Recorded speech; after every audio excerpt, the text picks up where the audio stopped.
Hello everyone, मैं doctor Manisha, chest specialist Sarvodaya hospital. आज आपसे बात करेंगे। सबसे पहला ये है कि आप घर पर हैं और आपको लग रहा है कि सांस में तकलीफ है, तो अलग अलग थ्योरीज आई हैं कि अगर आप 10 सेकंड सांस रोक के देखते हैं और आपको लगता है कि तकलीफ नहीं हो रही है, या आप ब्रीदिंग एक्सरसाइजेस करते हैं जो कि इवैल्यूएट कर सकती है, सो डेफिनेटली ये सब कर सकते होंगे, but then these are not recommended.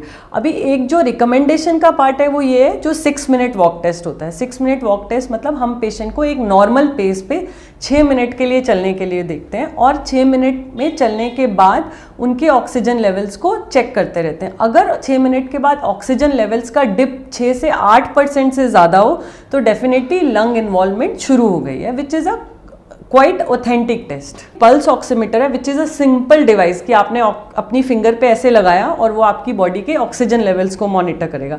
सो अगर आपके ऑक्सीजन लेवल्स जो नॉर्मली 95 to 97% होते हैं, अगर वो 95 से नीचे आते हैं और डिक्रीजिंग ट्रेंड रहता है, लाइक 95, 94, 93 ऐसा रहता है, तो दैट्स एन अलार्म। तो अब आपको डॉक्टर के कॉन्टैक्ट में आना है, डॉक्टर की एडवाइस लेनी है एंड फर्दर चेकअप्स के लिए जाना है।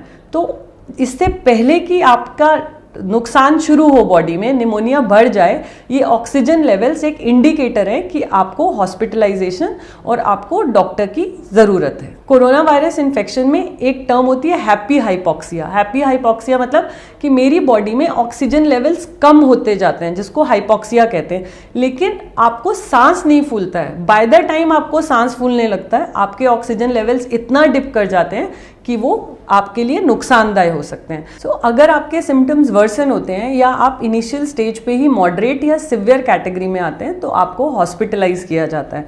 हॉस्पिटलाइजेशन के दौरान आपके ऑक्सीजन लेवल्स, ऑक्सीजन डिमांड्स और जो भी बॉडी के सिम्टोमेटिक रिलीफ की मेडिसिन है वो दी जाती हैं। आजकल हमारे पास काफ़ी मेडिसिन अब अवेलेबल हैं which are although under trial, जैसे कि HCQs हैं, कुछ एंटी इन्फ्लेमेटरी ड्रग्स हैं। जैसे कि हमारी बॉडी बहुत ज़्यादा फाइट में जाती है कोरोना से, तो हमारी बॉडी में बहुत इन्फ्लेमेशन होती है। उस इन्फ्लेमेशन को रोकने के लिए कुछ anti inflammatory drugs like tocilizumab available हैं। Anti viral drugs like remdesivir, Fabiflu ये अवेलेबल हैं।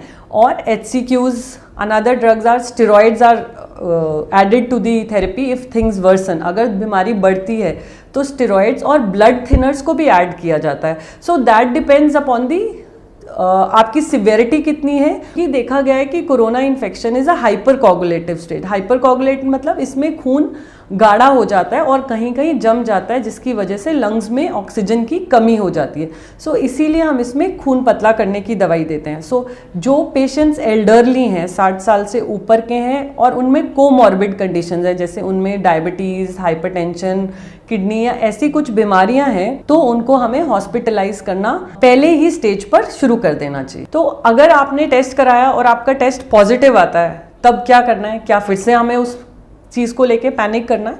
अब उसमें कुछ डिमार्केशंस हैं, कुछ ग्रेडिंग हुई है कि आप क्या माइल्ड फॉर्म में आते हैं, मॉडरेट में आते हैं कि सिवियर में आते हैं। माइल्ड मीन्स अगर आपको हल्का गले में खराश है या बॉडी एक हो रहा है। मॉडरेट मतलब अगर आपको निमोनिया बन रहा है और आपके ऑक्सीजन लेवल्स कम हो रहे हैं। सिवियर होता है अगर फेफड़े में दोनों तरफ निमोनिया है, ऑक्सीजन लेवल्स फॉल कर रहे हैं और सांस लेने में काफ़ी तकलीफ हो रही है। तो गवर्नमेंट गाइडलाइंस के हिसाब से जो माइल्ड केसेस हैं, जिनको हल्का बॉडी एक या सोर थ्रोट है, उनको डॉक्टर्स होम क्वारंटीन प्रिस्क्राइब कर सकते हैं। अब ये होम क्वारंटीन क्या है?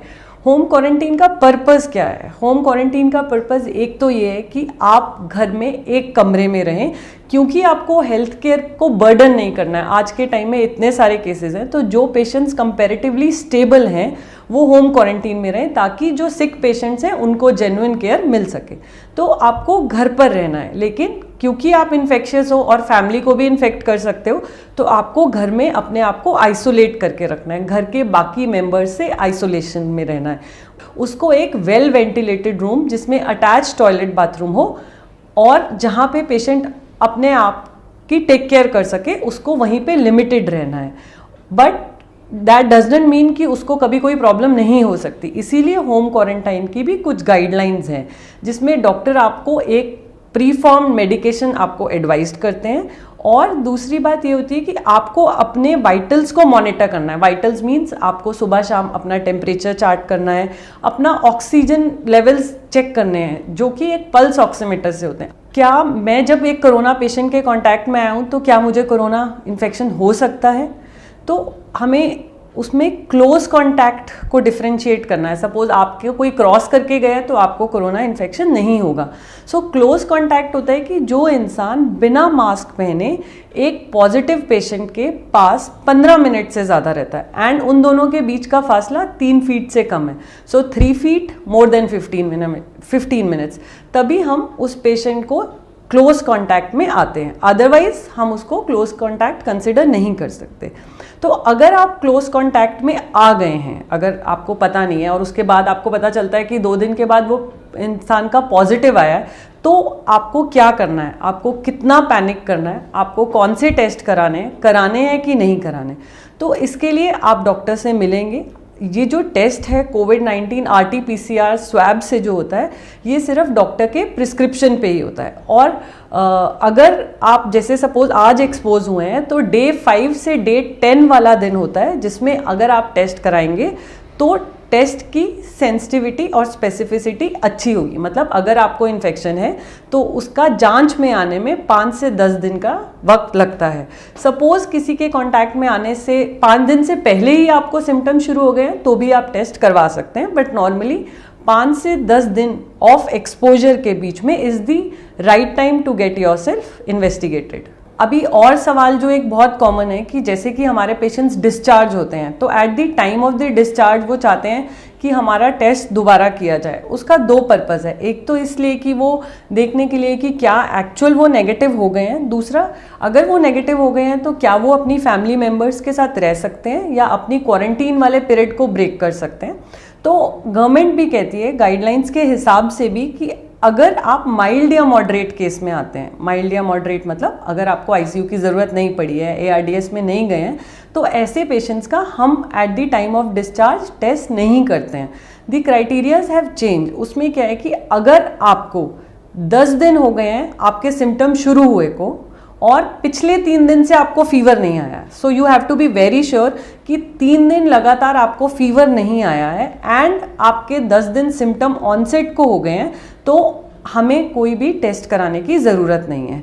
हम अपना क्वारंटाइन पीरियड फिनिश कर सकते हैं और नॉर्मल अपनी सोशल रिस्पॉन्सिबिलिटीज़ कैरी ऑन कर सकते हैं।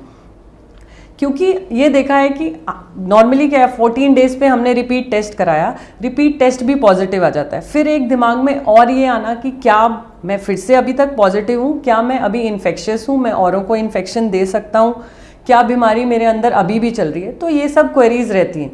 तो हमें ये समझना है कि जब हम 14 दिन के बाद भी टेस्ट करते हैं तो बहुत लोगों का पॉजिटिव आता है। दैट डज नॉट मीन कि उनके अंदर इन्फेक्शन है।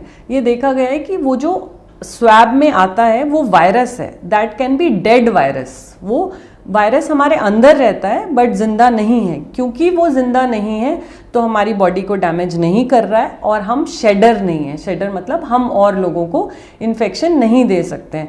इसीलिए रिपीट टेस्टिंग अब एडवाइजेबल नहीं है। अगर आप हेल्दी फील कर रहे हैं और आपको 3 दिन में पिछले कोई भी तकलीफ नहीं हुई है, so you are as good as other individuals. Another common question is, मुझे एक बार इन्फेक्शन हो गया, मैं ठीक हो गया, क्या मुझे दोबारा इन्फेक्शन हो सकता है? क्या री इन्फेक्शन हो सकता है? तो अभी इन लास्ट 4 मंथ्स ये देखा गया है कि there were some patients who had tested positive, मतलब उनका टेस्ट 8 हफ्ते के बाद भी पॉजिटिव आया, तो ये शुरू हुआ कि इनको दोबारा से इन्फेक्शन हुआ।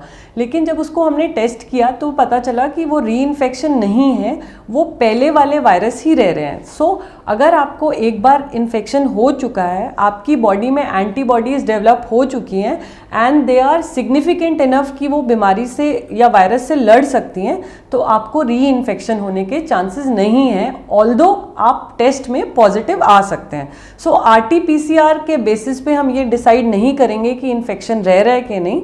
सो अगर आप हेल्दी फील कर रहे हैं, आपको 28 दिन हो चुके हैं बिना किसी तकलीफ के, तो you are actually treated and cured. Since ये सारी कोरोना से जो फाइट है वो इम्यूनिटी की है, तो ये देखा गया है कि जो लोगों का इम्यूनिटी सप्रेस्ड है, चाहे किडनी डिजीज़ की वजह से, चाहे कार्डियक हार्ट डिजीज़ की वजह से, चाहे डायबिटीज़ की वजह से, या जो लोग स्मोकर्स हैं, जो हैवी स्मोकर्स हैं या क्रॉनिक स्मोकर्स हैं, उनमें डिजीज़ के बढ़ने की प्रोबेबिलिटी नॉर्मल इंसान से कंपैरेटिवली ज़्यादा होती है. So they have to be extra cautious.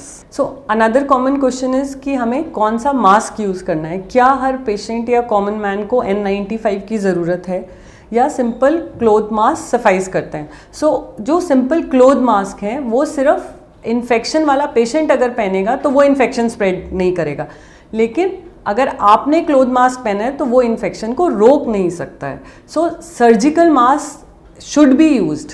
अगर आपको इन्फेक्शन है या आप अपने आप को इन्फेक्शन से बचाना चाहते हैं तो 3 layered surgical mask is the right option. जो N95 मास्क है वो सिर्फ उन डॉक्टर्स या हेल्थ केयर लोगों के लिए है जो एरोसॉल जनरेटिंग प्रोसीजर्स में होते हैं, जैसे कि ब्रोंकोस्कोपी, नेबुलाइजेशन, या जिसमें कोविड पेशेंट्स के कांटेक्ट में आते हैं. उस केसेस में हमें N95 की ज़रूरत है. Otherwise surgical mask which is a disposable mask, जो कि सिर्फ 6 से 8 घंटे तक यूज़ हो सकता है एंड रीवॉश नहीं हो सकता, वो वाला मास्क आप यूज़ करेंगे. अभी हम जैसे लॉकडाउन से अनलॉक की तरफ जा रहे हैं तो भी हमें पूरी सावधानी बरतनी है, बिकॉज अभी देखो नंबर अनलॉक होने के बाद से नंबर बढ़ना शुरू हो गया है. सो हमें इस बात का ध्यान रखना है कि crowded places like schools, offices, get together, social gathering, religious places, gyms, जहाँ पे बहुत क्लोज कांटेक्ट रहता है, वहाँ पे until and unless very important हमें वहाँ पर नहीं जाना है, बिकॉज वो साइट्स हैं जहाँ पे मैक्सिमम ट्रांसमिशन या इन्फेक्शन रेट रहता है. उम्मीद करती हूँ कि इस वीडियो के बाद आपके मोस्ट ऑफ द कॉमन सवालों के जवाब मिल गए होंगे, बट आपको ध्यान रखना है, स्टे सेफ. वायरस आपके पास चल के नहीं आएगा, आपको ही सावधानी बरतनी है अगर आपको इस वायरस से जीतना है.